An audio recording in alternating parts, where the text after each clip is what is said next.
ఓం నమ శివాయ, ఓం నమో నారాయణాయ, శ్రీమాత్రే నమః. మాస్టర్ జ్యోతిషానికి స్వాగతం. మరిన్ని విలువైన వీడియోల కోసం నా ఛానల్ సబ్స్క్రైబ్ చేయండి, లైక్ చేయండి, షేర్ చేయండి. ఈరోజు చెప్పబోయే అంశము షష్ఠగ్రహ కూటమి మకర రాశి.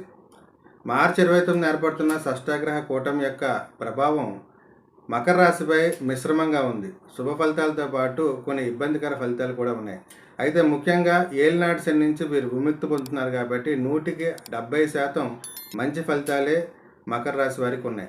అయితే మకర రాశి వారికి 3వ స్థానంలో రవి బుధ గ్రహాల యొక్క కలయిక ఇతర గ్రహాలతో ఉండటం వల్ల ముఖ్యంగా మకర రాశి వారికి అక్కడక్కడ ఇబ్బందులు, ఆర్థిక పరంగా, ఆరోగ్యపరంగా, భార్యాభర్తల మధ్య చిన్న చిన్న ఇబ్బందులు అయితే వచ్చే అవకాశం ఉంది. కాబట్టి ఇది వ్యక్తిగత జాతకాన్ని బట్టి మార్పులు చేర్పులు కూడా ఉంటాయి కాబట్టి పరిశీలించగలరు. అయినప్పటికీ కూడా రవి బుధ గ్రహాలకి తగిన పరిహారాలు పాటించడం ద్వారా మకర రాశి వారు మరిన్ని మంచి ఫలితాలు రాహు శని ద్వారా పొందుతారు. శుభం.